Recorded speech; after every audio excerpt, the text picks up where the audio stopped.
Olá, gente querida, gente boa, é um prazer muito grande a partir aqui de casa iniciarmos um papo gostoso nessa noite com alguns amigos que atenderam o apelo, o convite para essa conversa. Antes de chamá-los, eu quero dizer que estão aqui conosco meu querido Braulio. Boa noite. Todos os dias está conosco, obrigado, Braulinho. O chat aí. está aberto da VMVTV, está aí à sua direita, é só você escrever o que queira. E também conosco está o Dilson, que é figura frequente durante as manhãs aqui no Papo de Graça. Para participar comigo dessa conversa, eu convidei o Olavo de Carvalho e aproveitei a mediação de amizade querida do meu amigo Marcelo, que também é amigo dele, para que o Olavo aceitou prontamente estar aqui com a gente. Boa noite, Olavo, tudo bem? Boa noite, tudo bem? Tudo bom, meu amigo, é um prazer ter você aqui com a gente. Vai ser uma Alegria grande alegria, viu? Grande alegria. E também o nosso querido Danilo Gentili, querido de muitos de nós, a quem aqui no Papo de Graça eu agradeço quase que diariamente por ser meu cooperador no Evangelho, pela quantidade de pessoas que chegam aqui por causa de uma entrevista que o Danilo fez comigo. Boa noite, Danilo, querido.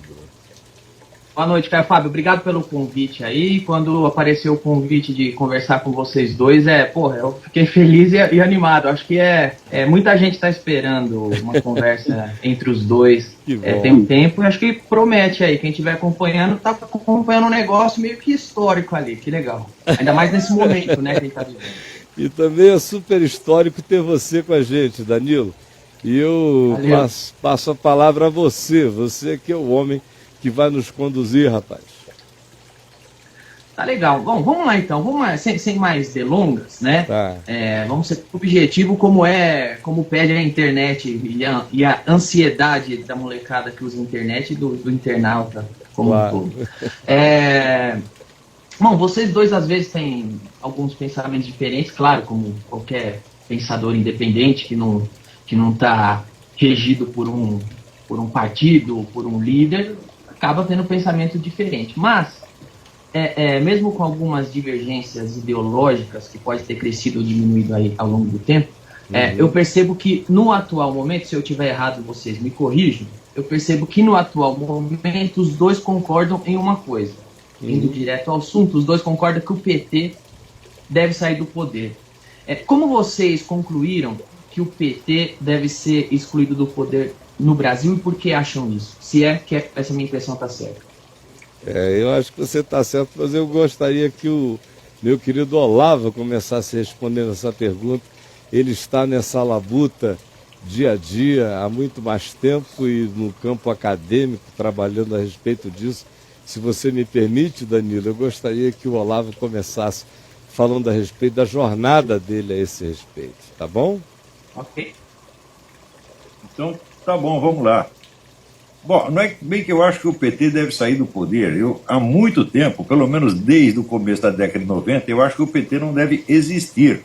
Porque o PT é um partido ilegal, vinculado e subordinado a uma entidade internacional, que é o Foro de São Paulo, porque a nossa lei eleitoral proíbe. Infelizmente, eu já fiquei sabendo do Foro de São Paulo muito tarde. Eu fiquei sabendo, eu creio que por 96, 97, através do falecido advogado José Carlos Graça Wagner. Quando ele me informou desse negócio, eu não sabia de absolutamente nada e comecei a pesquisar. Ele tinha na casa dele um quarto inteiro de documentos do Foro de São Paulo. E ali eu pude ter uma ideia da imensidão do projeto do Foro de São Paulo e da ambição desmedida dessa gente, que era simplesmente restaurar na América Latina o que o movimento comunista havia perdido no leste europeu. Nada mais, nada menos. Quer dizer, essa era a ambição e eles a estão realizando. Agora, o problema não é o nego ser comunista, ser socialista, etc, etc. A lei aí é muito clara, a lei é de 95, e ela proíbe a existência de qualquer partido subordinado a uma entidade estrangeira. A subordinação do PT ao Foro de São Paulo está provada em dois discursos que o Lula fez e no vídeo que o PT fez do seu terceiro congresso, onde ele reconhece o Foro de São Paulo como o comando estratégico da esquerda latino-americana. Então você tem o comando e tem os comandados, evidentemente os partidos são os comandados. Então o PT há muito tempo já não deveria existir.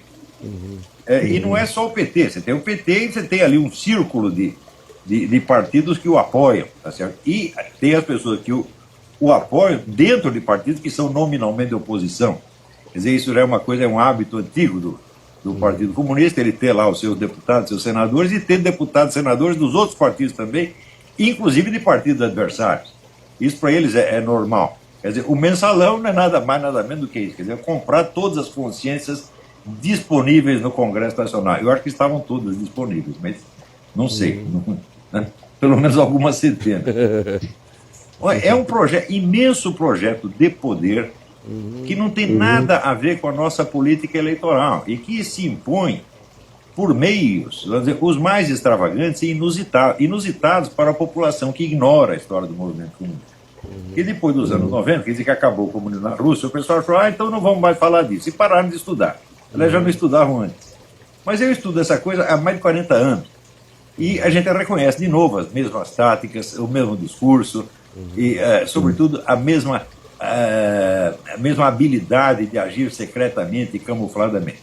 Mas, camufladamente, o que eles conseguiram no Brasil, por exemplo, eles estão criando aí, vamos dizer, um território indígena independente do Brasil.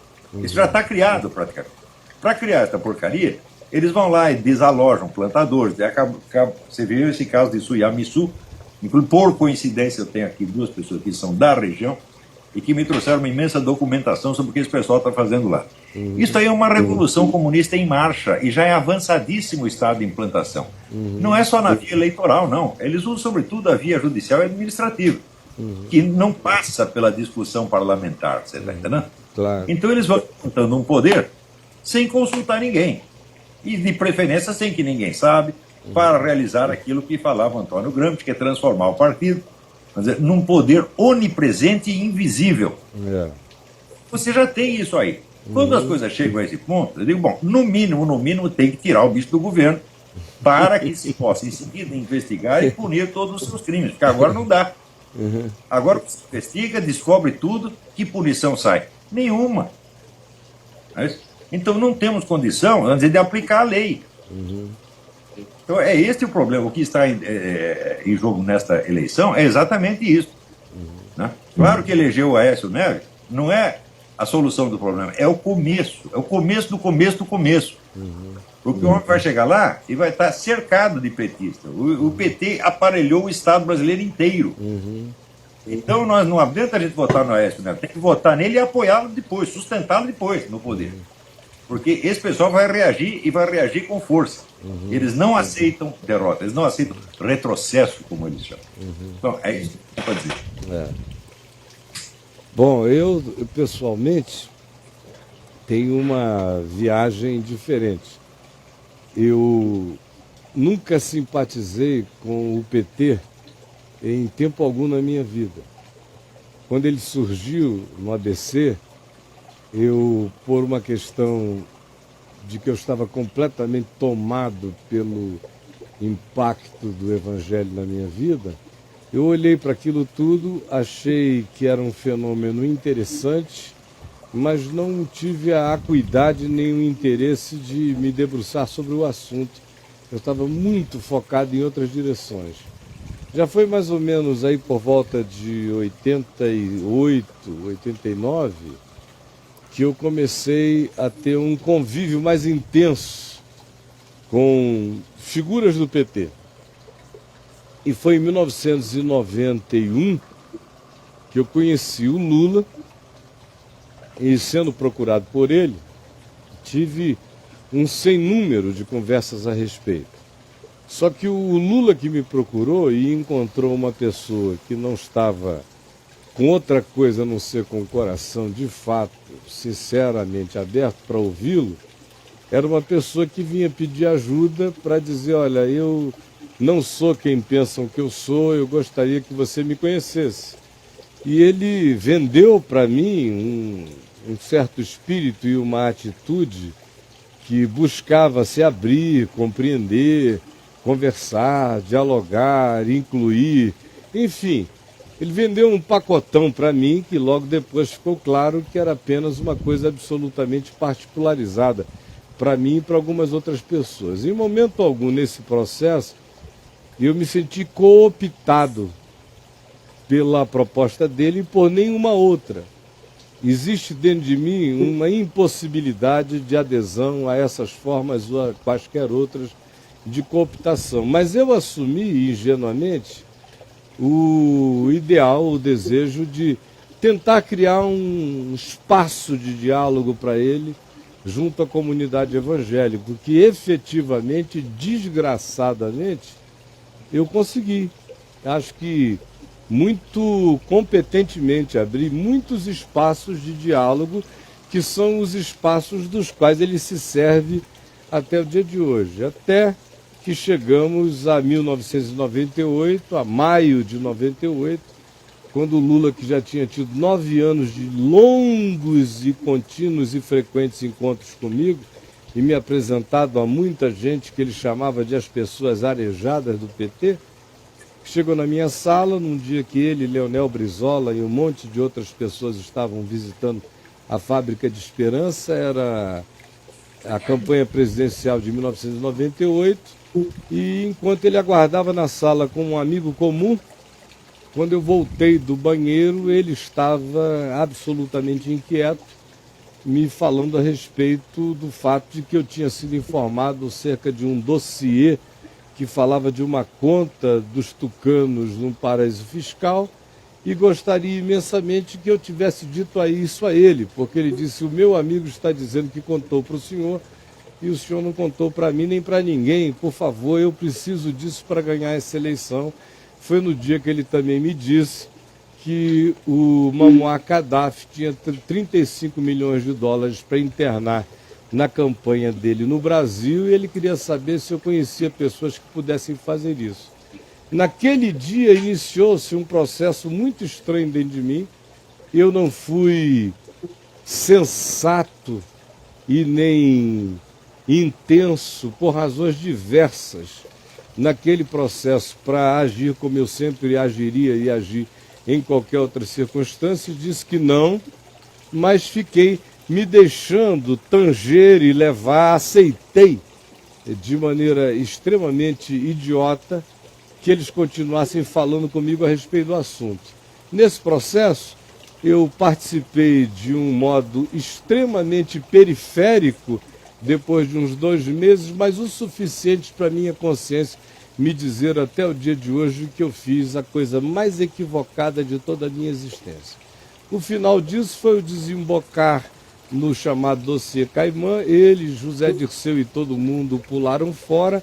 Eu fiquei segurando uma coisa que não era minha no meio da praça, e dali em diante foi uma sucessão avassaladora e diluviana de revelações do caráter do Lula, ou da ausência total de caráter dele, do José Dirceu e daquele grupo inteiro.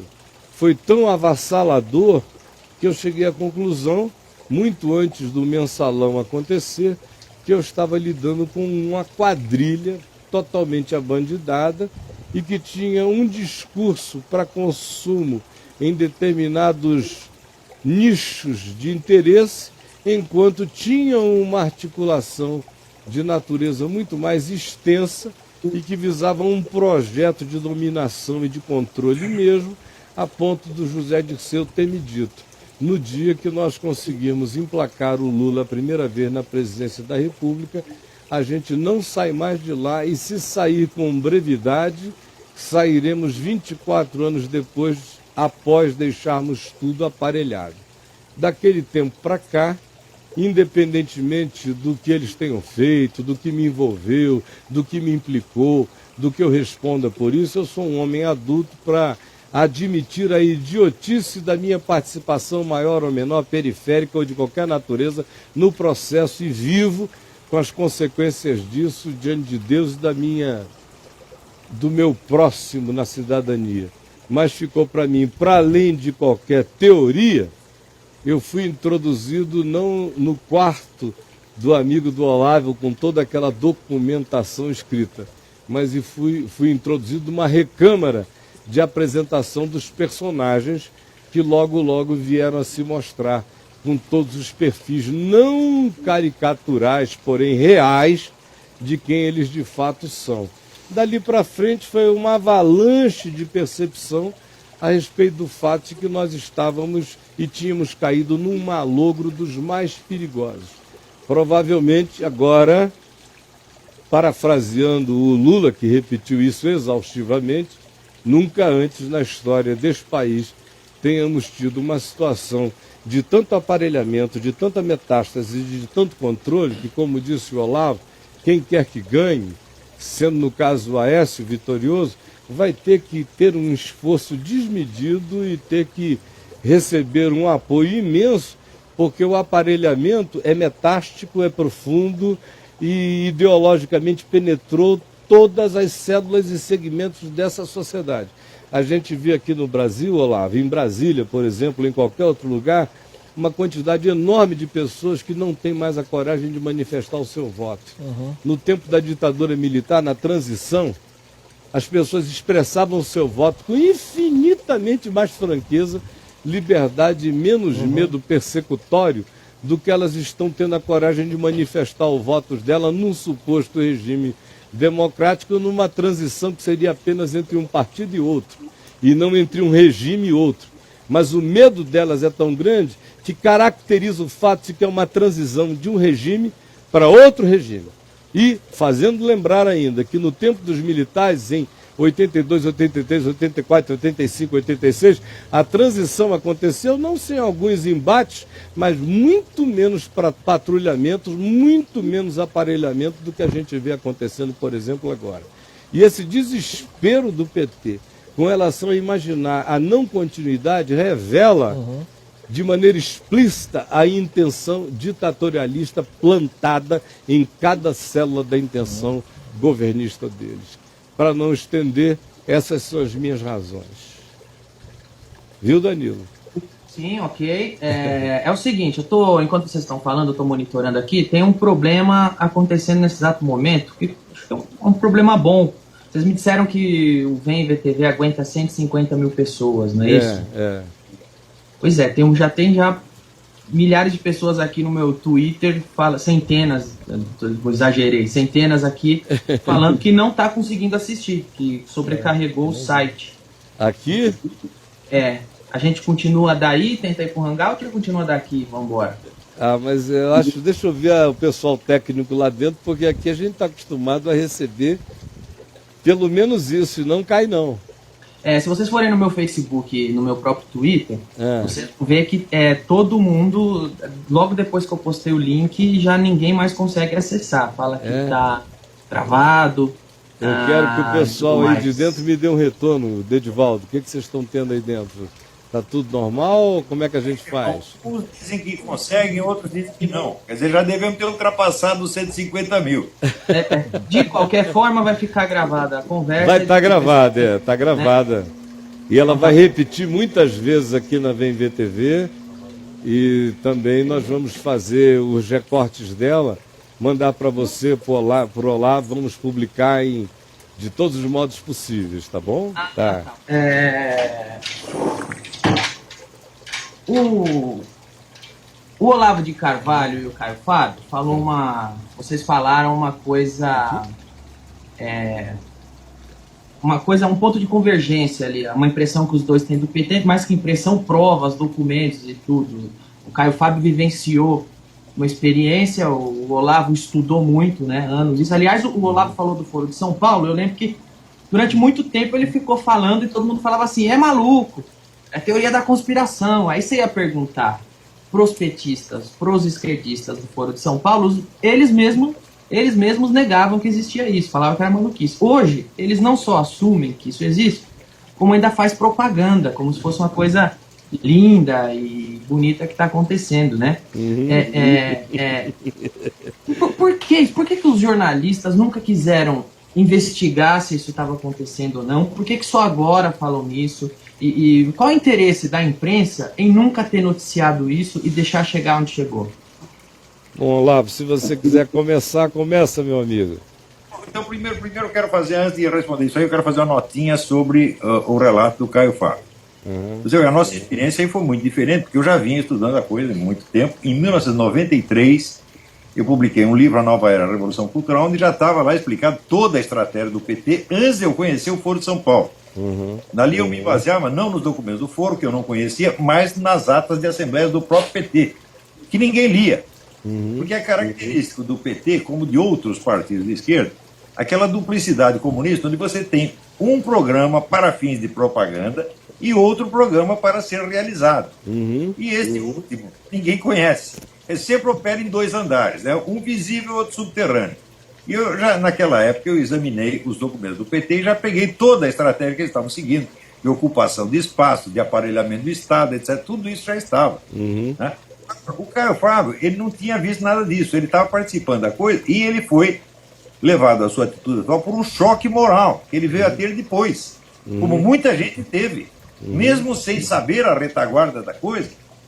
Quer dizer, um observador que nada tem contra ele, que está até a favor dele, de repente você leva aquele choque e dizer, pô, onde que eles estão me metendo? Isso aí é uma quadrilha de acelerados, de psicopatas, de gente sem o mais mínimo senso moral, gente que fará qualquer coisa para obter o poder e para não largá-lo nunca mais.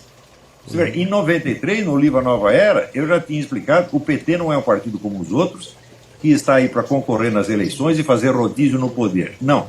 Ele está para ocupar o Estado definitivamente e mudá-lo, transformá-lo à sua imagem e semelhança, de modo que nunca mais ninguém que não esteja ao lado dele possa ocupar o poder. Então, esta é, né, a observação que eu queria fazer.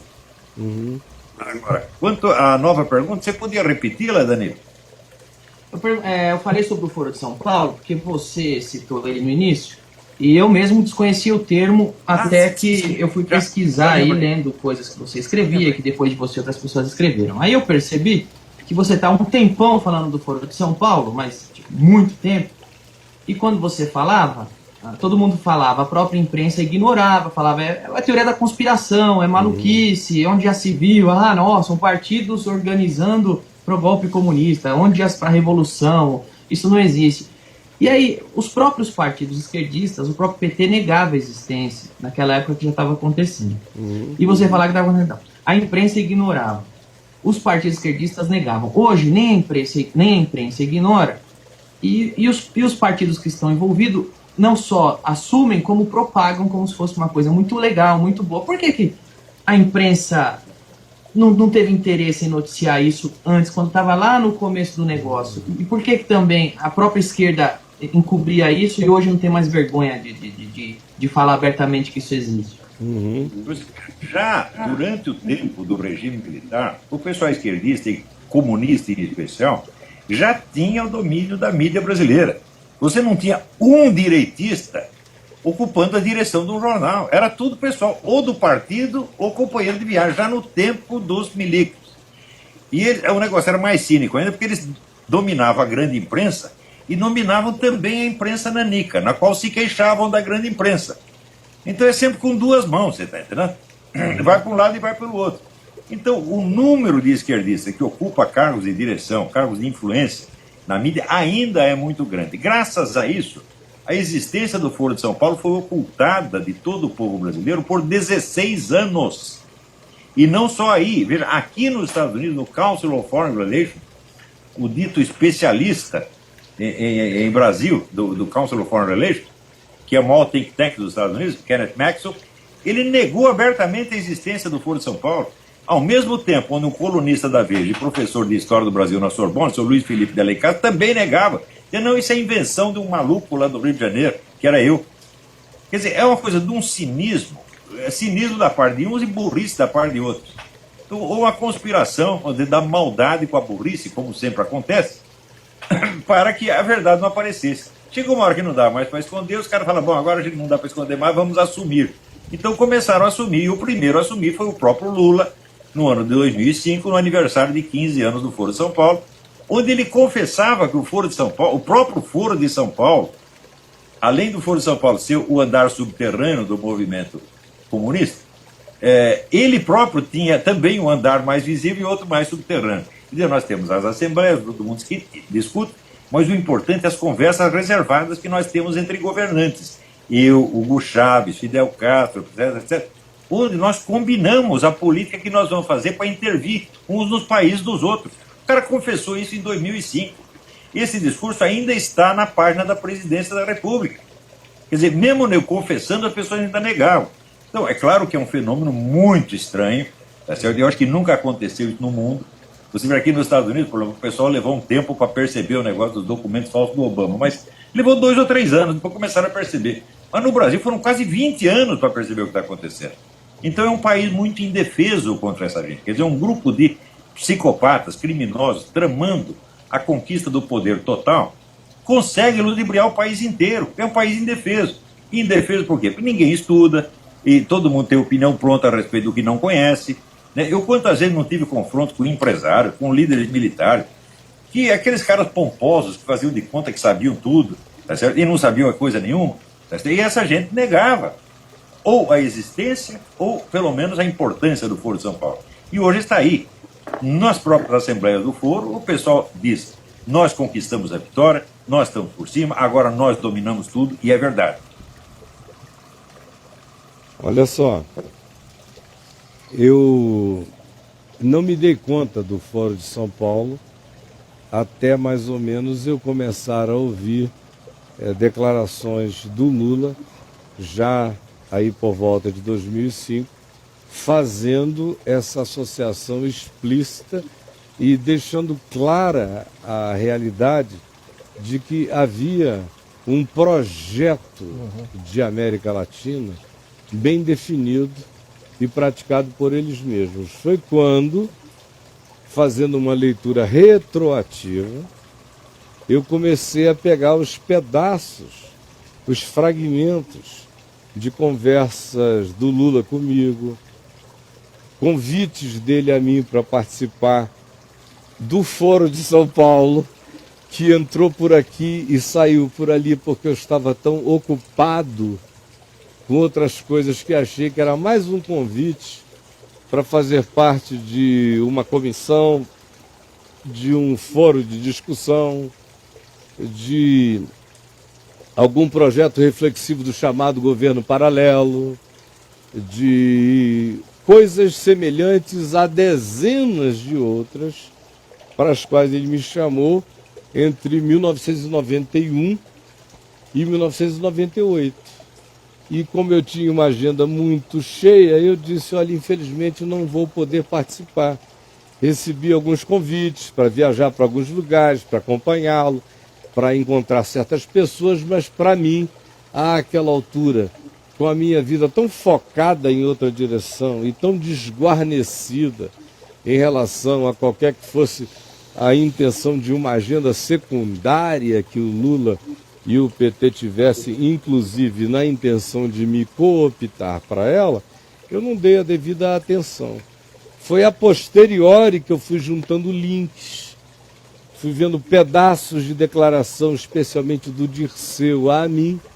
Eu me refiro mais intensamente, nesse caso, ao Dirceu, porque indubitavelmente foi o grande articulador, até onde eu percebo, dentro do PT, de todos esses vínculos, de toda essa estratégia, de toda essa ideia e de toda essa plataforma de permanência, de chegada pela via da democracia, pelo aparelhamento de tal modo que a democracia iria ser o modus operandi da continuidade dessa ditadura maquiada que se exerceria.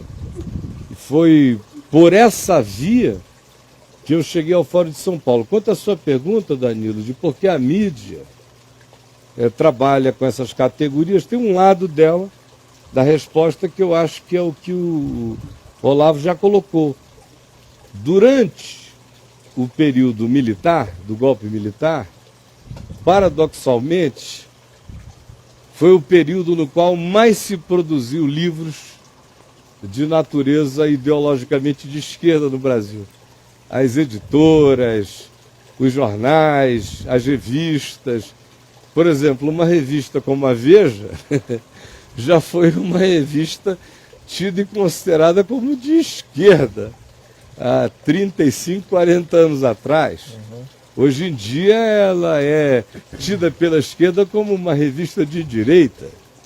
Pois bem, o que acontece dentro das redações, e os que trabalham nas redações sabem disso há muito tempo, é que a direção dos jornais em geral é de natureza mais liberal e negocial nas suas intenções, mas a redação se sente culpada, a redação se sente emburrecida, a redação se sente inadequada, a redação se sente retrógrada, se ela não se confessar de esquerda. Embora muitas vezes esse seja um conceito que na redação nem bem se saiba bem o que seja. Mas é assim que se faz e que se confessa. E como o PT, coerentemente com qualquer ideologia que trabalha com informação e contra-informação, ele produz aqueles que são os fatos para consumo público e aqueles que são os fatos e as ocorrências para consumo interno. Qualquer partido funciona assim, mas um partido com intenções de continuidade ditatorial, assambarcadora de tudo que a gente possa pensar que seja liberdade de expressão do país, trabalha essas categorias com muito mais maestria, de modo que em encontros eles decidem qual é a palatabilidade do discurso a ser oferecido. Mas isso não muda em aspecto nenhum a fixação, o objetivo, a obstinação e a perseguição completamente implacável dessas que já são as definições prévias por eles assentadas. Disso eu não tenho nenhuma dúvida, já faz alguns anos. Eu não tinha antes de 90, interessante. Antes de 90, todo mundo que me perguntasse, eu diria jamais. Eu tive pessoas que moraram na minha casa, que eram pessoas engajadas com o PT, a quem eu amei e amo com todo o coração e discordava do que elas expressavam, mas sempre tive o dilatamento interior de acolher, de não fazer disso um problema, um fosso, uma separação. Mas, apesar de até 1990 eu dizer não tenho condições, eu dei uma chance ao diálogo. E o diálogo que aconteceu comigo foi no andar de cima. Até maio de 98, quando subitamente eu fui introduzido no andar de baixo. Quando eu cheguei no andar de baixo, aí eu vi que o Fórum de São Paulo estava presente em todas as coisas, não como uma declaração explícita, mas como uma atitude que configura o espírito ali definido. Não há a menor dúvida disso. E com a reação deles, especialmente nessas eleições, que são as primeiras onde eles se sentem definitivamente ameaçados, ficou explícito que o ânimo desse grupo está tomado de garras, de uma bestialidade, disposta, como Lula disse semana passada, a fazer qualquer coisa para manter a companheira Dilma no poder. Ok, então vamos lá. Fazer qualquer coisa.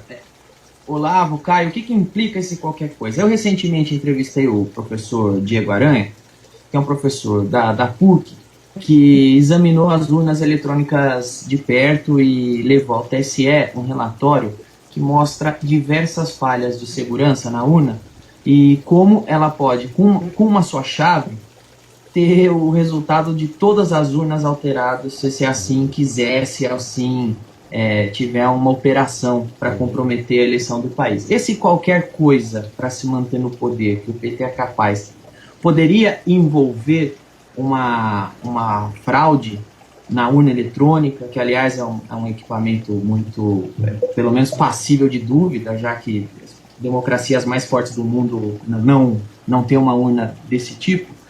Ou é uma coisa mais igual Maduro, que teve a eleição, pediram recontagem de voto, ele foi lá, mandou queimar o voto, destruir as urnas para ninguém recontar nada. O que é esse fazer qualquer coisa?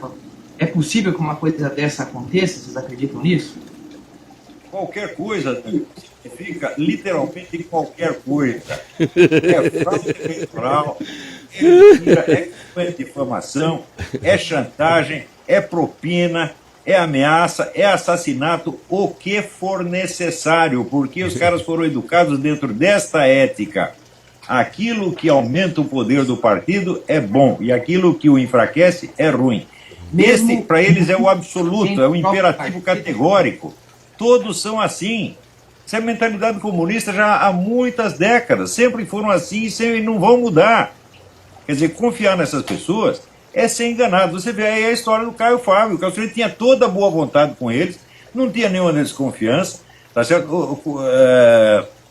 Não tinha suspeita alguma. E ele mesmo, mas a força dos fatos é tão grande que um dia o nego acorda e diz, pô, eu estou metido aqui entre bandidos.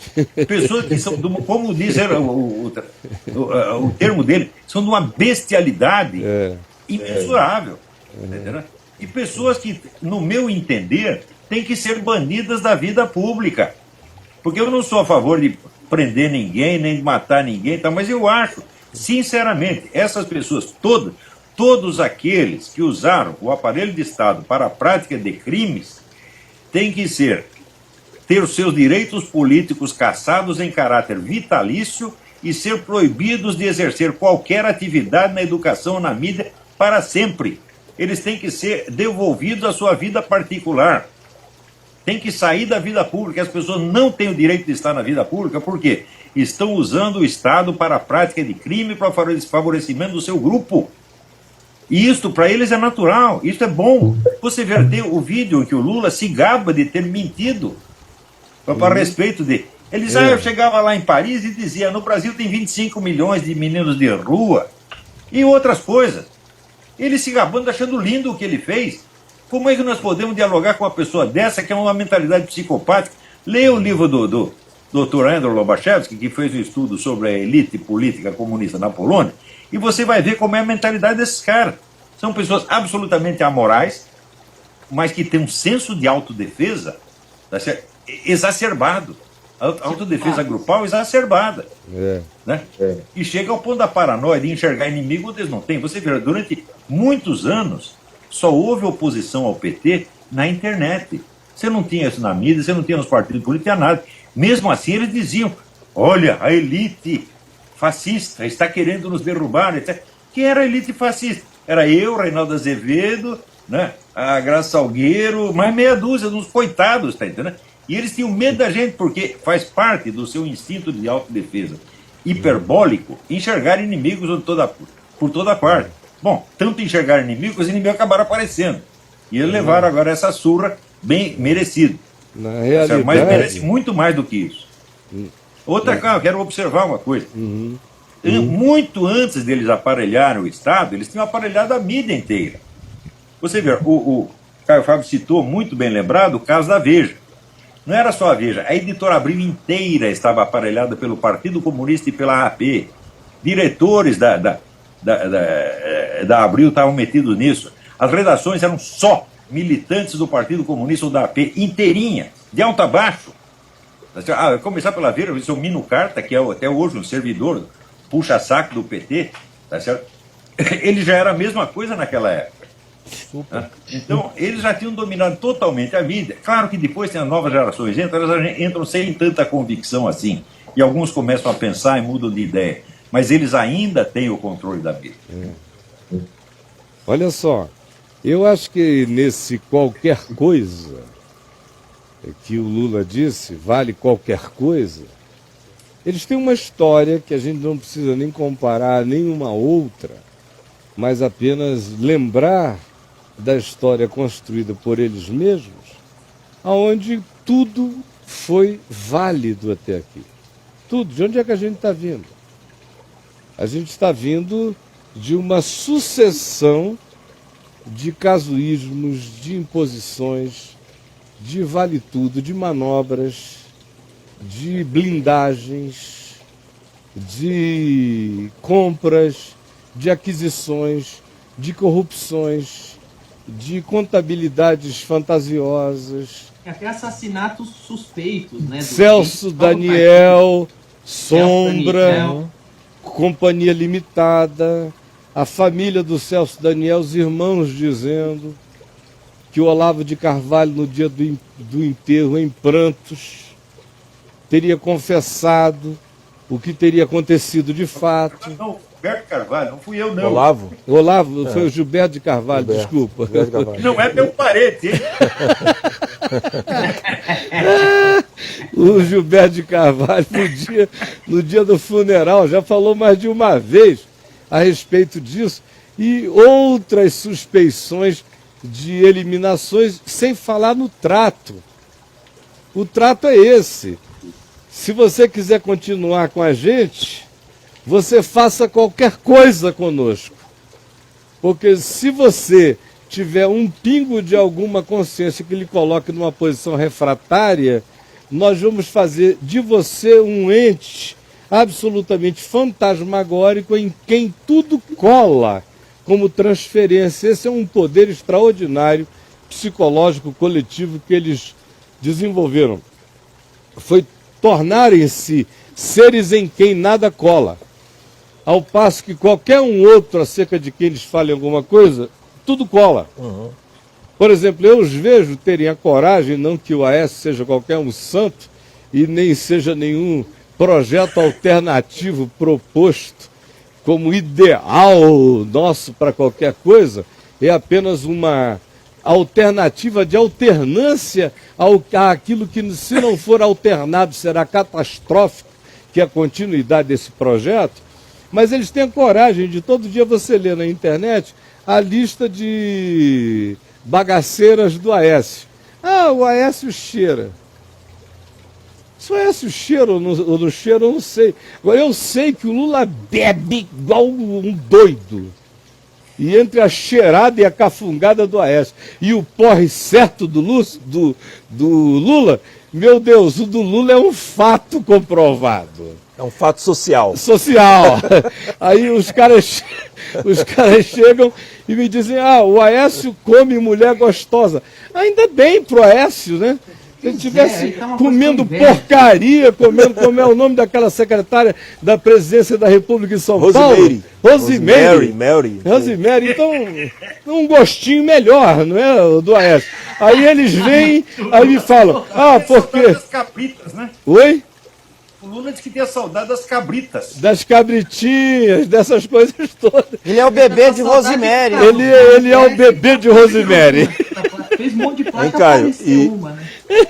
Então, olha só, a gente fica olhando as comparações e vê, por exemplo, para não irmos longe nas comparações, FHC teve que passar a faixa presidencial para o Lula e passou, sem crise, sem desespero. Todo mundo disse, bom, o povo escolheu dessa vez a ele, se a gente tiver que voltar, a gente volta.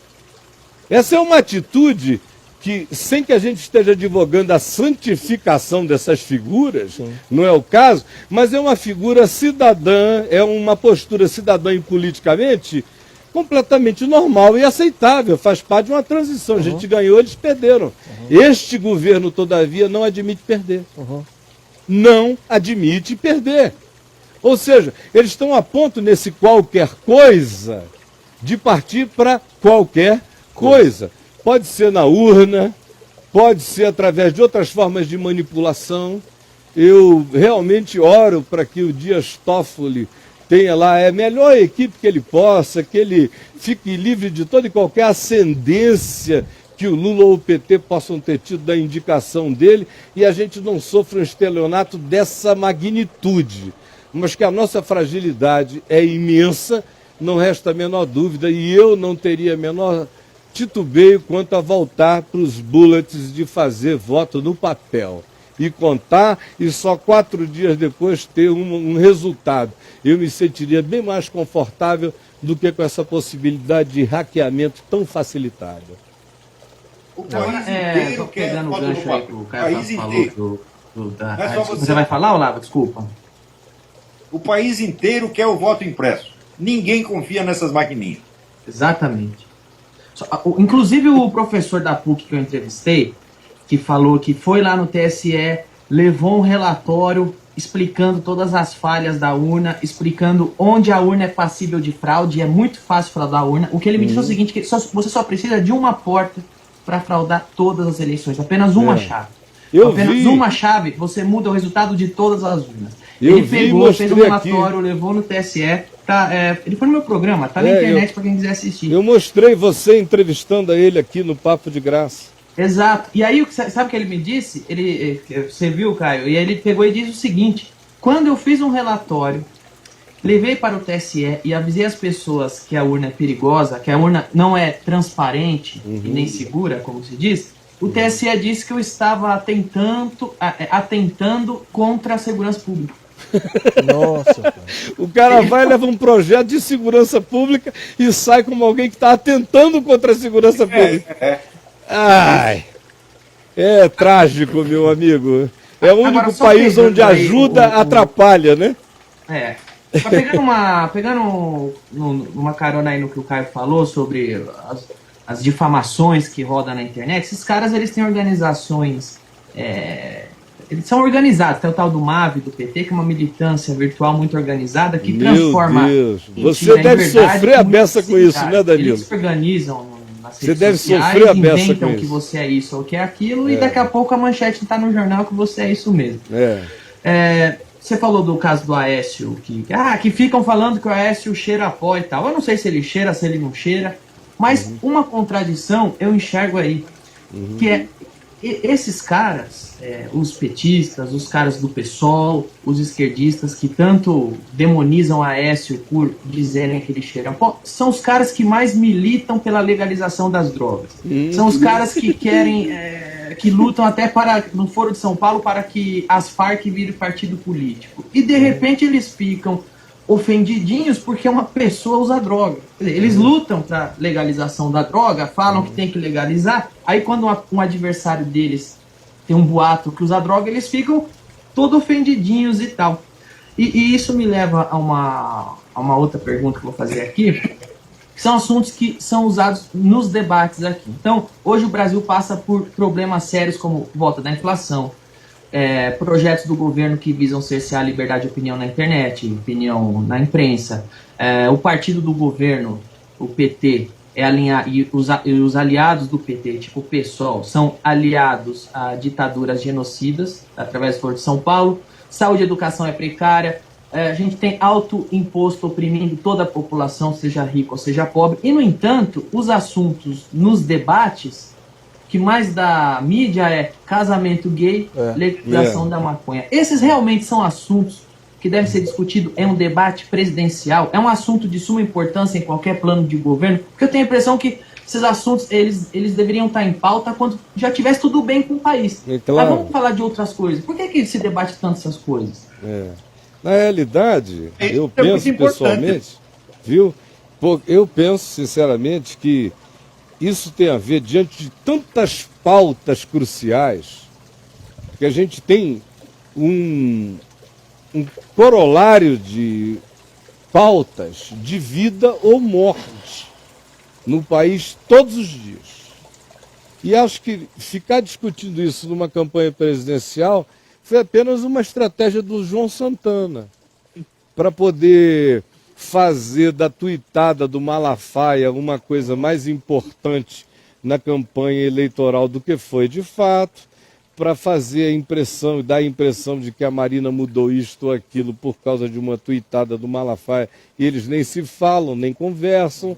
Foi uma construção de um grande factoide para justamente militar e trazer a militância para aqueles níveis de apaixonamento visceral e canino que só alguns grupos vinculados à discussão sobre gays, sobre liberação de drogas ou sobre isso e aquilo, iriam por si mesmos tomar conta de toda a mídia na discussão, os grandes temas iam ficar de lado e iria se criar as polarizações que o PT queria criar o tempo todo.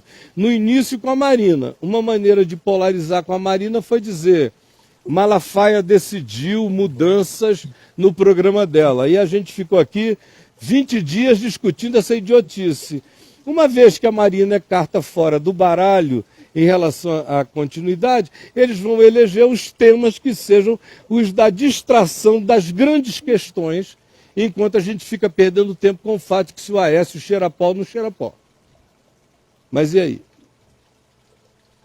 Olha, agora, acontece essa coisa, por exemplo, da liberação das drogas, para esse pessoal do Foro de São Paulo, é extremamente importante.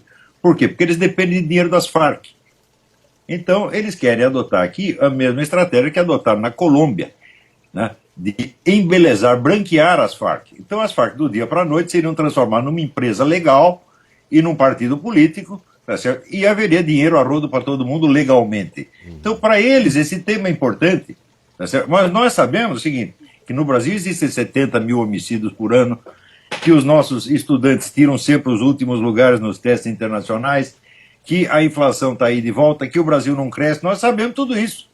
Mas é porque nós estamos raciocinando do ponto de vista nacional, do ponto de vista do interesse nacional, e acreditando que o governo tem que zelar pelo interesse nacional.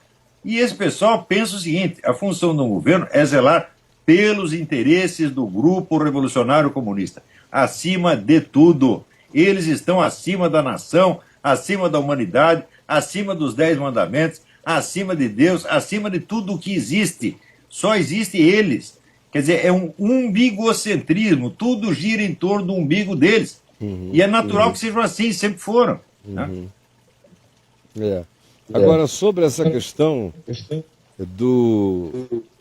da liberação de drogas, isso e aquilo, e sobre a pergunta final do Danilo, esses não deveriam ser assuntos a virem internamente, nacionalmente, numa discussão presidencial, depois que nós tivéssemos deixado para trás, queimado algumas etapas de natureza fundamental e crucial? Eu creio que sim. Segunda coisa, relativa a isso, tem a ver com um outro fato, é que o PT, independentemente do que ele proponha como tema de discussão, de polarização, ele trabalha com essas categorias polarizantes, é inequívoco para quem vê, para quem enxerga, para quem pensa, a percepção de que, na realidade, independentemente do Foro de São Paulo e dos vínculos que, através do Foro de São Paulo, o PT tenha, ele tem vínculos diretos. O governo brasileiro hoje tem vínculos diretos, não é de hoje.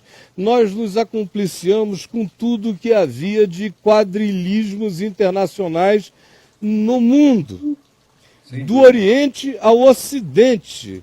Nós fomos escolhendo na América Latina os piores parceiros, fomos deixando de lado no mundo os parceiros mais prováveis, mais civilizados, mais dialogais, e fomos fazendo escolhas em países da África onde a nossa ascendência econômica, financeira gerava dependência e fidelidade, e fomos tomando partidos de lados absolutamente genocidas, nos armadinejamos no Irã, com toda essa política externa brasileira desastrosa, de Celso Amorim, de Marco Aurélio, o Lula dando uma de pacificador universal a partir de um país que não resolveu suas angústias e dilemas comezinhos do cotidiano, metendo-nos historicamente naquilo que a gente não tem a menor ideia do que seja, fazendo um papel apalhaçado e desgraçado, numa volúpia de vaidade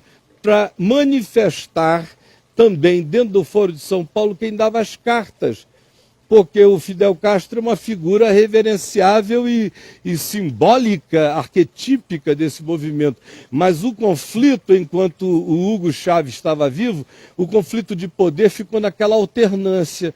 O Hugo Chávez, antes de morrer, já estava desmobilizado internacionalmente para qualquer coisa fora da América Latina. Quem tinha o poder charmificante no resto do mundo era o Lula. Ele tentou usar e usou de maneira tão desastrosa que o tiro saiu pela culatra e a gente paga um preço desgraçado já agora, e se continuar piorará, dessa associação explícita do Brasil com o pior banditismo internacional.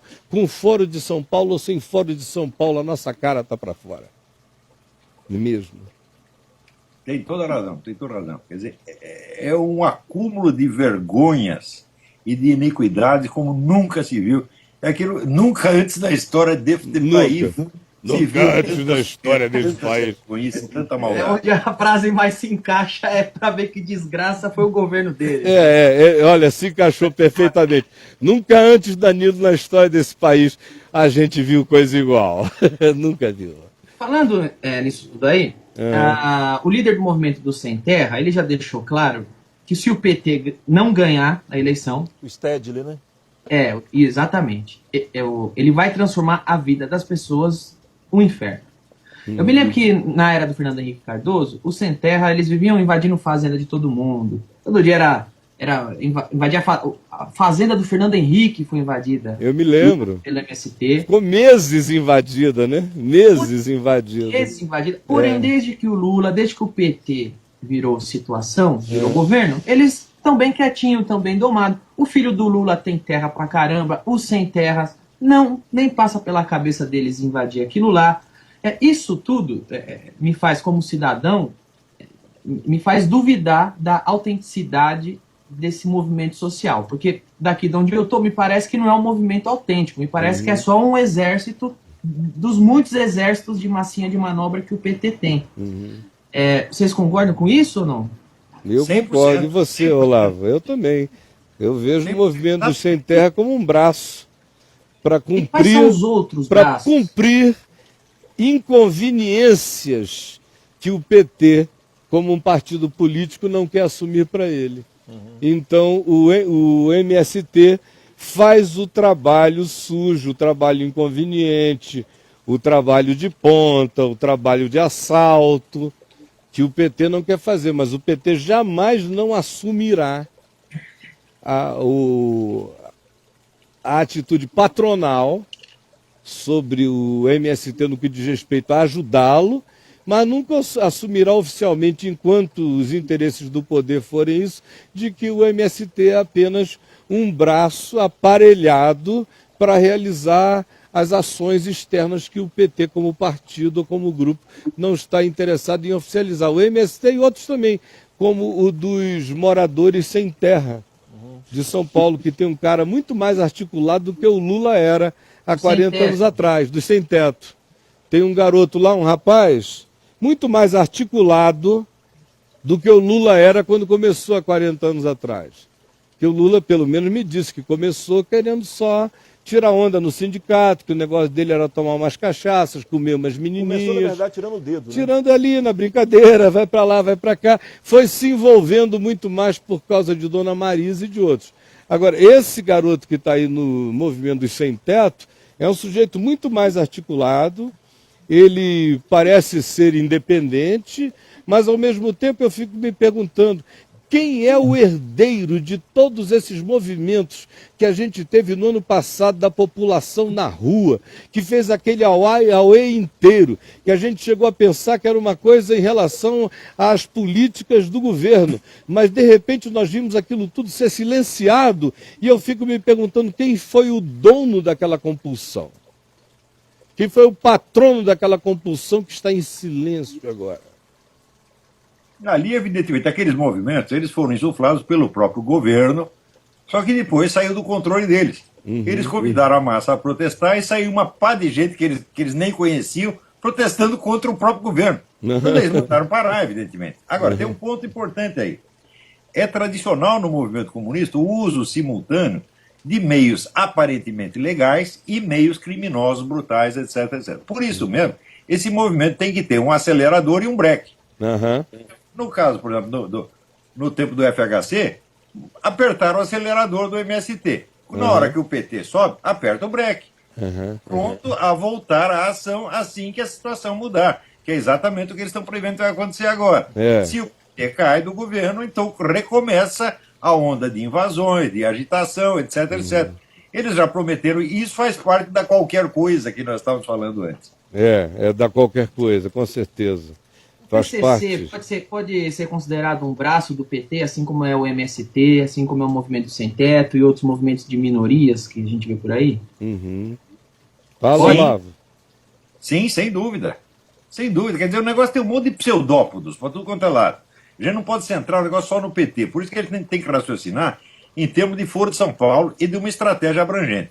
Vocês viram a entrevista daquela líder comunista boliviana dizendo a eleição de Aécio Neves será um desastre continental. Né?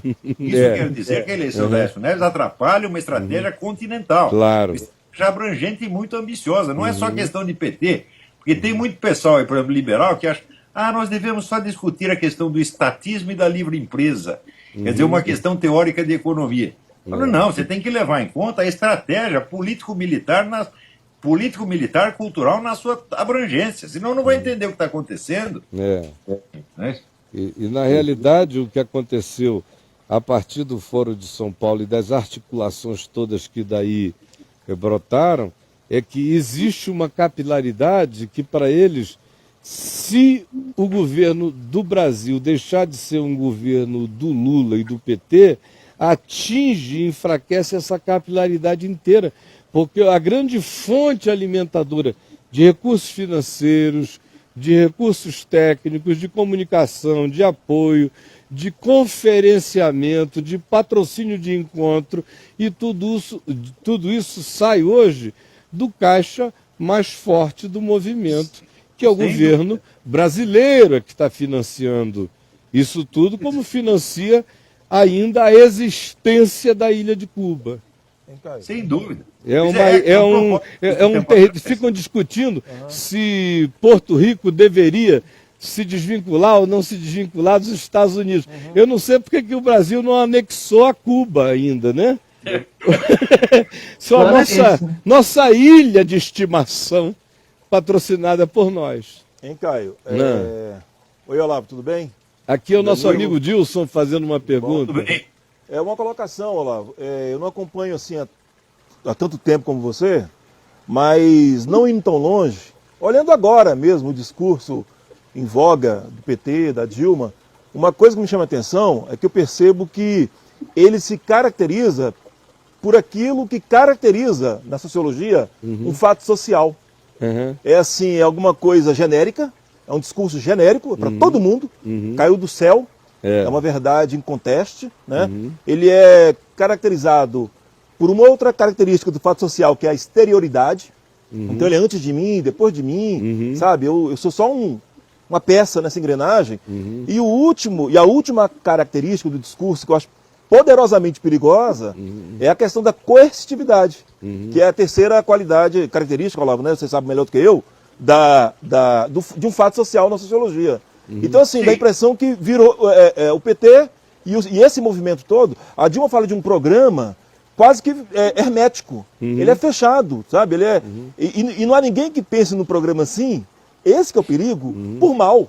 Nenhuma tragédia política no mundo, nem o nazismo, nasceu aparentemente por mal. O cara jurava que estava fazendo bem, e aquilo é uma verdade universal, aquilo é uma coisa exterior, sabe? A eu como indivíduo, é alguma coisa antes de mim, que vai continuar depois de mim, e ela, por ser verdade, ela tem que ser necessariamente coercitiva. É uma espécie de bem eterno que habita a campanha do PT. E aí eu sou idiota, eu sou quadrado, eu sou reaça. Ele fez a síntese, a campanha do PT é a encarnação do bem eterno. O que a serpente do paraíso disse para Eva? Coma essa maçã que você vai se ferrar? Não, se coma essa maçã, vocês vão virar deuses. Ninguém promete o mal. Todo mundo promete o bem nominal, né? Vamos falar de uma coisa que está acontecendo agora, nesse exato momento, que são os números das pesquisas, né? Eles estavam completamente equivocados a respeito de quem iria ou não para o segundo turno, né? Vocês acompanharam, todo mundo lembra, virou até piada para todo mundo. E eu sei que pesquisa influencia voto, porque quase influenciou o meu. Porque eu, por exemplo, como entendo que é prioridade tirar o PT do poder, eu ficava naquela, deixa eu ver quem tem mais chance de ganhar do PT para que eu vote nessa pessoa. E aí, então, quando o Aécio, que tinha mais chance, a Marina aparecia disparado na frente. Depois, quando a Marina ameaçava o PT, ela caía e igualava o Aécio. Né? E agora o que a gente está vendo, depois dessa semana das pesquisas terem dado para o Aécio uma vantagem de 17 pontos, né? Em cima da Dilma, agora a pesquisa do Vox Populi dá para a Dilma 1 ponto de vantagem no Aécio. Essas discrepâncias nas pesquisas, esses erros grotescos, é o quê? Os institutos de pesquisa são aparelhados pelo Estado, pelo PT, ou são incompetentes mesmo? É porque nenhum dos dois casos serve, né? Sem falar que tem aqueles que são também aparelhados pelos contratadores da pesquisa. Exato, tem essa também. Pelas redes de televisão, pelos jornais e por outras coisas. Mas fala, por favor, Olavo. Olha, eu acho o seguinte, que depois do vexame que esse Instituto de Pesquisa passar na eleição, eles, durante uns 2 meses, eles vão ter que fazer um negócio mais ou menos honesto, pelo menos para recuperar um pouco a sua imagem. Eu acho que as pesquisas atuais são mais ou menos confiáveis. Não vai ser daqui para diante. Eu também acho. Acho que eles têm que fazer um exercício de conta-gota nessas coisas todas, porque senão acaba o negócio deles. Acho que eles dão umas variadas aqui e ali para poder atender ao contratante, não é? Pois é, mas olha o que aconteceu Acho que agora. 99%. Ontem as pesquisas davam que o Aécio tinha 17 pontos na frente da Dilma. Hoje o Vox Populi dá que a Dilma tem 1 ponto na frente do Aécio. É a margem de erro, Danilo. É a margem de erro. Danilo, isso é uma margem de erro. É uma margem de erro. Margem de erro virou um álibi. Eu, por exemplo, sou sósia do Jorge Clooney, segundo a margem de erro do Segundo Ibope. a margem de erro. Exatamente. E ontem publicaram aí uma imagem do Bispo Macedo dizendo Caio Fábio, segundo o Ibope, com margem de erro para a direita e para a esquerda. Nós estamos nesse nível aí, Não, viu? Caio, não vai muito longe não. Calvino, rapaz. Calvino. Segundo a margem de erro, o cara vai pro céu ou pro inferno. Depende da margem de erro. Margem de erro. Por isso que eu fiz uma série, foi um capítulo hoje pro ar, e uma das frases que eu faço um político na série, uma das frases que ele fala é: eu só confio em pesquisas que eu paguei pessoalmente por elas. Ah, eu também. Só confio em pesquisa que o político pagou pessoalmente por ela. Existem algumas pesquisas com alguma confiabilidade, mas isso depende completamente da independência do pesquisador contratado, não é? É o que eu penso. Bom, vou para uma outra pergunta aqui. A gente falou muito sobre, antes de entrar no assunto da pesquisa, a gente falou sobre esse aparelhamento do PT, que inclusive é continental, como o Olavo bem lembrou aí, né? Que o PT seria, na verdade, uma peça aí de um movimento que quer transformar a América Latina num bloco socialista, comunista. Agora, caso o Aécio ganhe, o que ele vai encontrar pela frente? Porque a gente já tem aí o líder do MST falando que vai deixar a vida de todo mundo no inferno, né? Imagina que o da Aécio muito mais. O Aécio vai envelhecer 10 anos em 2 anos, caso ganhe. Com certeza absoluta. Eles estão querendo fazer o Aécio virar pó. Vira pó. Deve ser o mínimo, né? Você irá virar pó, Aécio. Vai se cheirar. Eles vão cheirar o... Eles vão cheirar o Nós Aécio. vamos cheirar o Aécio. Isso, nós vamos cheirar você. Numa carreira só. Numa carreira só. Aécio, você sumirá num teco Vai único. transformar o Aécio em fim de carreira. Em fim de carreira. Agora, o que vocês esperam que o Aécio vai encontrar pela frente? Porque eu tô vendo aí que o país a inflação tá voltando, a situação econômica é muito delicada. Porque eu tenho medo, eu vou falar de um anseio meu aqui, de um medo que eu tenho, e aí vocês, porque é o medo de uma pessoa comum, de um cidadão normal que tenta se esclarecer das coisas. Vamos lá. Eu tenho a impressão assim, que se o PT sair agora, eles não sairão demonizados o suficiente, o que darão forças para eles voltarem mais fortes daqui 4 anos. Porque eles vão entregar um país à beira da falência, um país numa situação delicada para um cara, e depois vão ficar 4 anos sendo oposição. Ferrando esse país. Para um cara que pegou um negócio que eles mesmos estragaram. Aí daqui 4 anos eles voltam. Tá vendo? Olha o que ele fez com o país, que não estava tão ruim assim na nossa mão. O que o Aécio vai encontrar pela frente? Olha só, como a eleição é agora dia 24, 26, eles ainda têm mais 2 meses, mais ou menos, para bagunçar desgraçadamente o país e entregar para o Aécio mais caotizado do que já está. É verdade. Mais caotizado. De tal modo que o Aécio fosse precisar de 4 anos para poder equilibrar isso. É o tempo que eles chegam dizendo: sentiram nossa falta? Exato. Sentiram nossa falta? Nós não somos deliciosamente melhores? Então é um risco que quem quer que pegue agora tem que saber que vai assumir. Vai encontrar uma contingência já horrorosa e que vai ficar horrenda, porque eles vão fazê-la transformar-se numa coisa tão piorada que praticamente inviabilizaria qualquer que fosse o projeto de regovernança. no processo. A nossa esperança é que quem quer que chegue, já chegue sabendo disso com ações muito práticas. Não dá para ficar perdendo tempo, quem quer que chegue, ouvindo todas essas variáveis e nem respondendo ao que eles vão provocar como turbilhões de contradição na mídia. Quem quer que chegue vai ter que trabalhar intensamente, vai ter que fazer o que o PAC não fez, vai ter que fazer um PAC real, não de obras e apenas para criar o narcisismo mastodôntico das expressões governamentais desse tipo de governo, mas ações diretas, controles diretos e implementação daquilo que popularmente pode vir a silenciar a grita deles.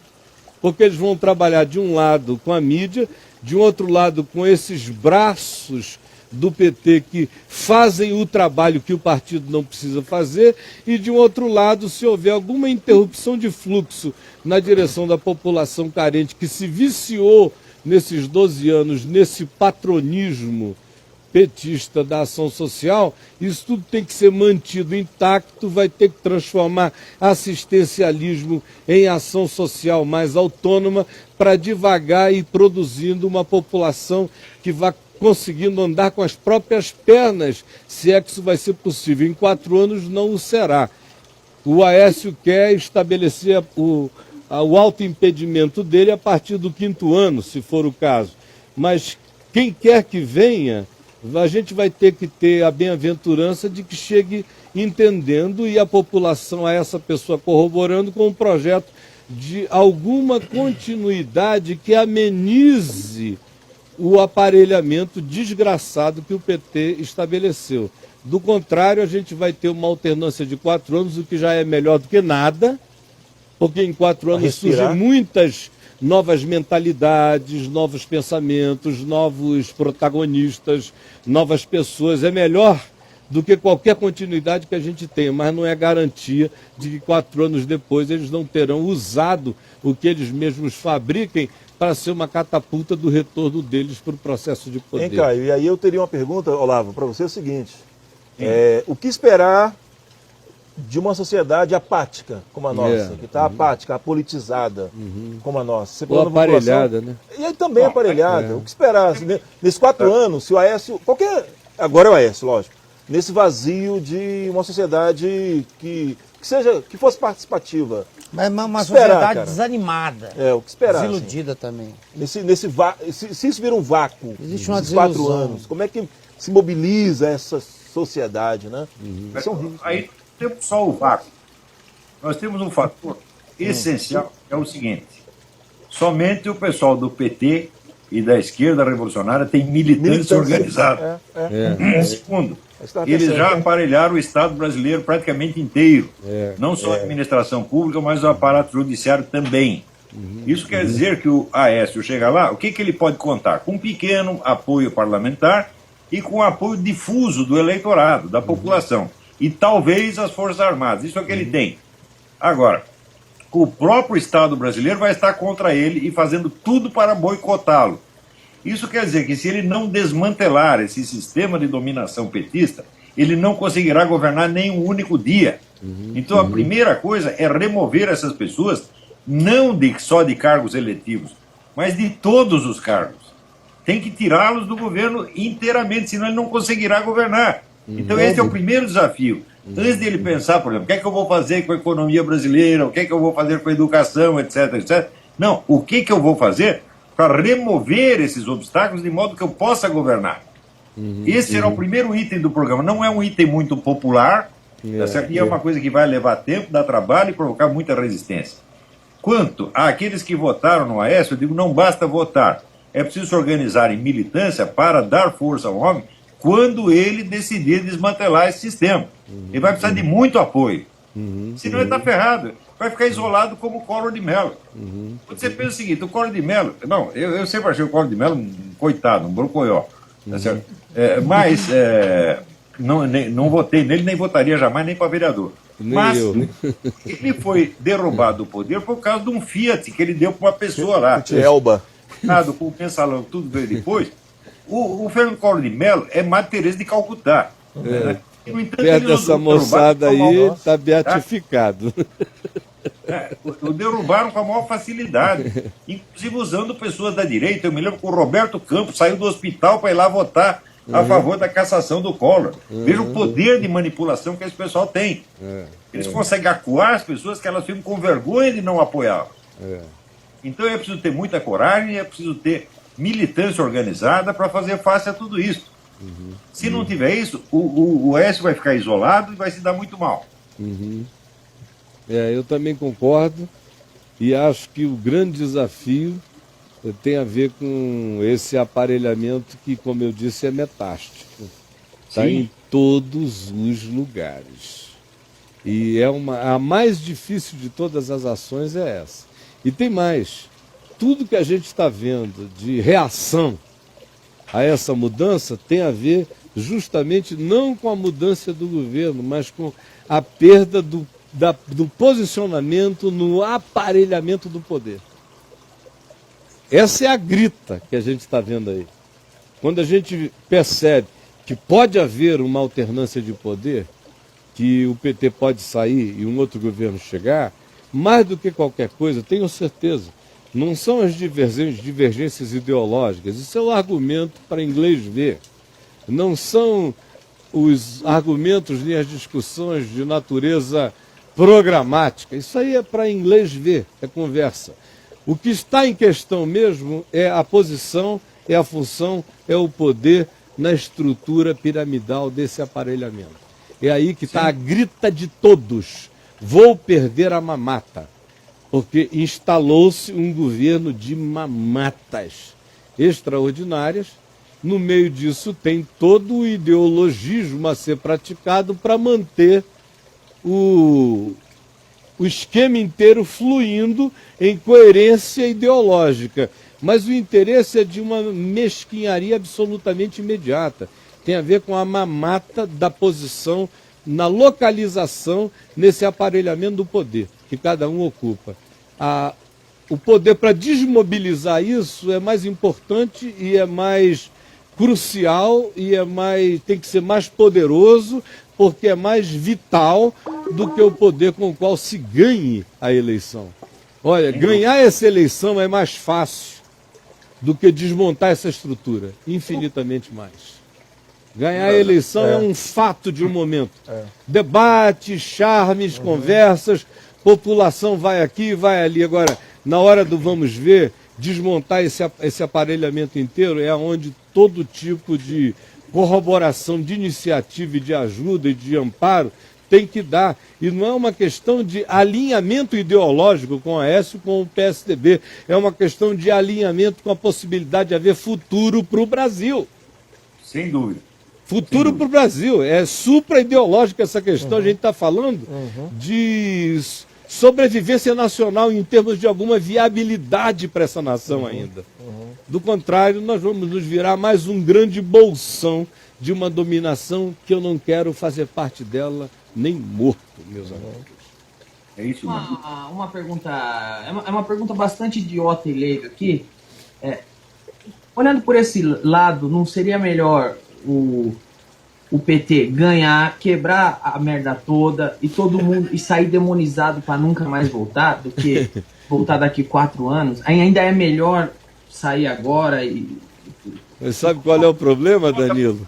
É que esse pessoal não conhece nem quebrar e nem a merda toda. Viu? A merda toda é por causa dos outros sempre. Se fosse assim, o Maduro já estava morto de Maduro, já tinha caído de Maduro. Já apodrecido. Na Venezuela, esse pessoal não conhece essa lógica só existe pra gente. Não existe para eles. Não, se alguém ganhar, eles vão fazer o possível para ficar pior. A Bolívia, né? Se eles ganharem e piorarem tudo, é culpa de qualquer um outro, mas nunca será deles. E eles vão continuar Evo moralizando, vão continuar Hugo chaveando ou madurizando. Eles vão continuar porque eles não... E a militância que está com ele não faz nenhuma leitura de realidade.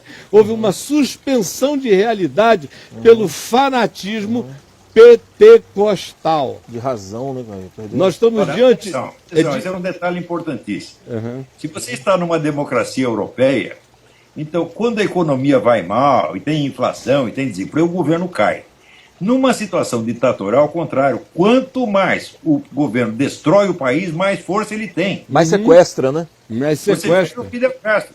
O pessoal já está desiludido com o Fidel Castro há 30 anos. E ele está cada vez mais poderoso. Por quê? Porque o país está cada vez mais fraco. Então não tem essa história. Não, deixa ficar ruim, bem ruim, para depois mudar. Quando ficar muito ruim, você não tem mais força para mudar. É uma síndrome de Estocolmo, né, Olavo? É uma síndrome de Estocolmo, né?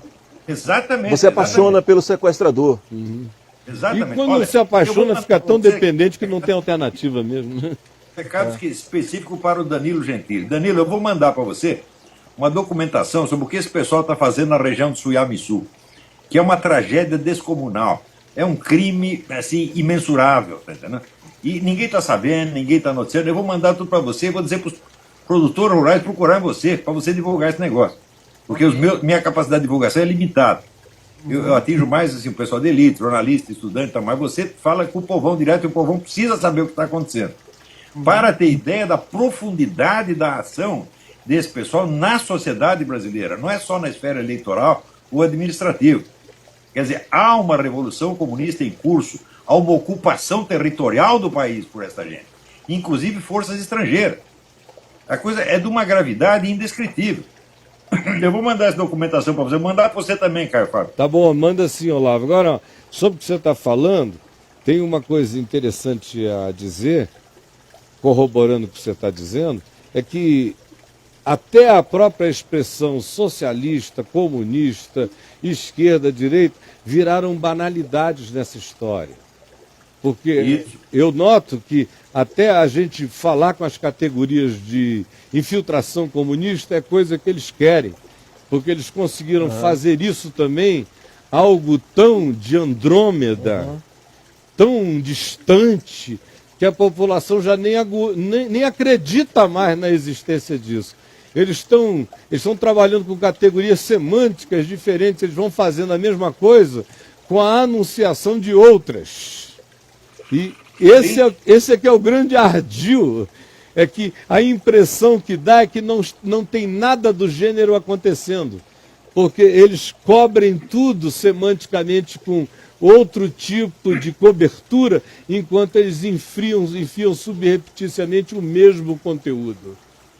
Exatamente, exatamente. E isso tá, quando não é a primeira vez que fazem isso, fizeram muitas vezes ao longo da história. Muda todo o vocabulário, você tem a impressão que é outra coisa que acontecendo, quando você vai ver a mesma de sempre. É. É só uma questão de vocabulário, né? Você vê como a letra mata. É uma questão semântica, né? É Eles semântica. mudam censura por democratização da mídia, Isso. né? Não mudam tudo. Isso, é isso mesmo. Marco regulatório.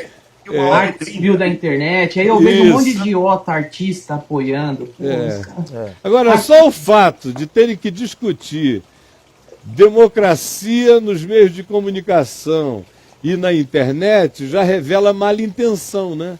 Sem Exato. Já revela má intenção, porque, pelo amor de Deus, para que a gente vai discutir democracia na internet se a internet começou geral e liberadamente para todos? Quem quer discutir agora democracia na internet está discutindo apenas controle da internet.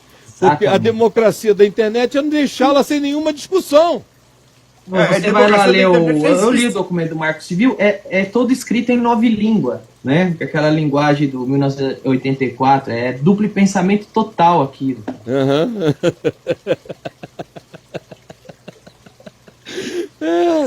É isso aí, gente.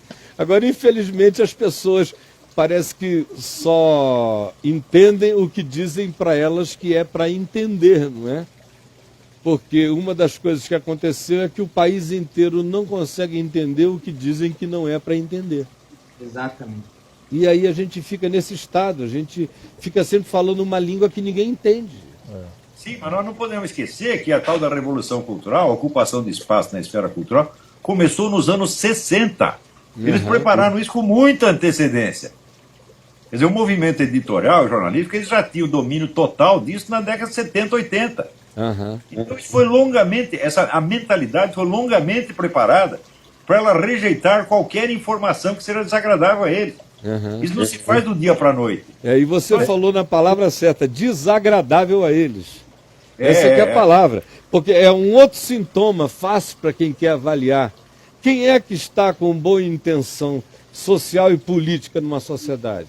É aquele que aceita ouvir o que não é agradável a ele. O contrário, né? Claro, Contraditório. Quem quer que não aceite ouvir o que não é agradável, já ficou completamente dominado por uma seita de absolutismo que inviabiliza a própria natureza do convívio democrático.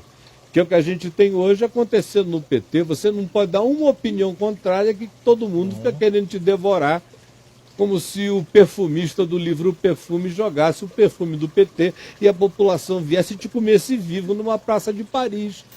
Como, por exemplo, está acontecendo com a gente aqui agora. Tem um monte de gente conosco e tem um monte de gente com ódio do que está acontecendo. E olha só, o que está acontecendo são 3 pessoas cidadãs brasileiras concordando a respeito de alguma coisa com o melhor espírito possível e dialogando com a maior tranquilidade. Isso prova, sinceramente, que não é do lado de cá aonde o espírito das beligerâncias proibitivas, coercitivas, está presente. Outra coisa que se estabelece com uma facilidade enorme é essa polarização que agora o PT conseguiu fazer, meu Deus, criar um país dividido entre nordestinos e sulistas, entre PT e PSDB, como se fossem polos de coisas distintas. E o que vai acontecer no meio disso tudo é que, na realidade, não é nenhuma polarização entre nordestinos e sulistas. A polarização não saiu do Sudeste. Não chegou ao Nordeste, porque no Nordeste as pessoas estão reagindo muito mais a uma campanha de inferiorização complexada do nordestino patrocinada pelo PT. Mas aonde a polarização está acontecendo é no Sudeste. São entre elites pensantes ou militantes do PT e pessoas que reagem com um pouco mais de coragem de qualquer que seja o lado alternativo. É aí que o choque está se dando. E só está polarizado porque fazem questão de dizer que existe do lado de lá um eles contra nós aqui. Do contrário, nem essa polarização haveria para ser indicada. Ela é, todavia, absolutamente necessária a esse projeto ideológico que não sabe discutir nada sem transformar alguém num grande satã de alguma coisa o tempo todo. E os satãs são sempre nós, né? Sempre os que não são eles. E eles têm todo o vocabulário, que é a bala no fundo dos caras, você odeia gay, você odeia negro, você odeia pobre, você odeia mulher. Enfim, eles dividem para conquistar, né? O tempo todo. E tem que ser essa sociedade de ódio. Deprecia, né, cara? Para eles poderem ter a força regimentadora deles. É de gente magoada, machucada, que diz, bom, nós temos que nos unir aos únicos salvadores da nossa causa, quando na realidade esse é um assunto que ninguém está puxando, uma solução que poderia chegar mais fácil, mas tudo tem que ser extremamente dificultado. Lenin, né? A fórmula do Lenin, fomentar o mal e denunciá-lo.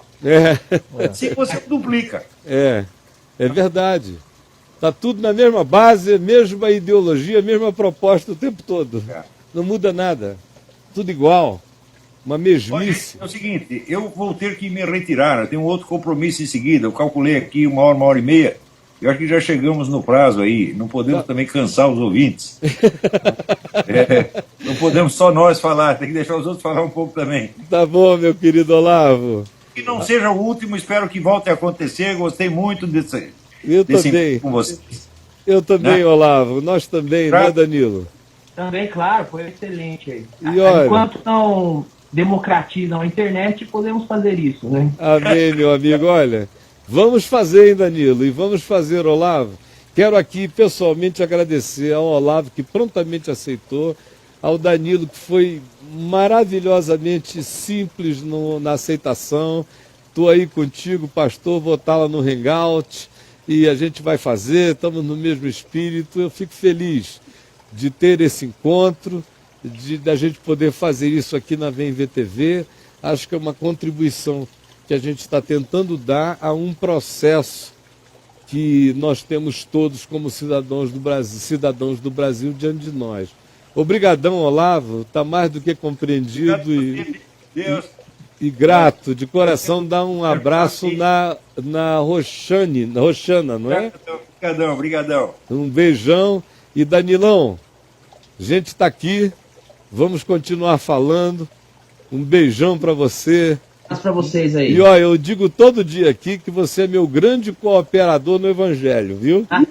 E todo dia chega aqui um monte de gente que diz: vim para ver VTV por causa do Danilo Gentili. Ah, que legal. Eu queria entrevistar o Olavo lá, pena que Olá. não dá para levar o estúdio para os Estados Unidos. Só dá para fazer por internet. Vou pensar num jeito que fique legal para TV. Isso. Que bom. Você Beijão, vem aqui, gente. passa os dias aqui, faz a entrevista aqui, vamos caçar uns ursos. Ó, nessa aí até eu vou. Se o Danilo disser que tá indo na tua casa aí, o Olavo, eu dou um jeito. Se o Danilo disser eu vou lá na casa do Olavo, eu também irei. Nós nos encontraremos os três. Isso. Vai ser um prazer. Estava ali pro Brasil, eu compro todos que vocês mataram e fico comendo um ano. Tá bom. Tchau, gente. Obrigado por tudo. Obrigado. Beijão, gente. Oi, tchau. Deus nos abençoe. Tchau, Danilão. Tchau, gente boa. Você da VMVTV, que Deus nos abençoe. Nós vamos editar aí só aquela partezinha do afinamento aqui da programação e vai entrar no ar imediatamente. Eu vou pedir que eles editem isso, se possível, hoje à noite, e que amanhã de manhã esse programa passe a rodar com regularidade até o dia das eleições. O Marcelo Cunha também vai dividi-lo todo em blocos e nós vamos colocar lá no caiofabvideos.com, no mural do Facebook. Eu peço que vocês enviem a mesma coisa para o Olavo de Carvalho e para o Danilo Gentili, para eles fazerem a divulgação nas mídias deles. Tá bom, gente boa? Deus nos abençoe. Um beijão para todo mundo. Obrigado aos amigos que estiveram aqui comigo, ao Braulio, ao Dilson, a moçada toda da VMVTV que trabalhou e fez tudo isso ser possível também. Beijão, Deus nos abençoe. Bye, bye, planeta Terra.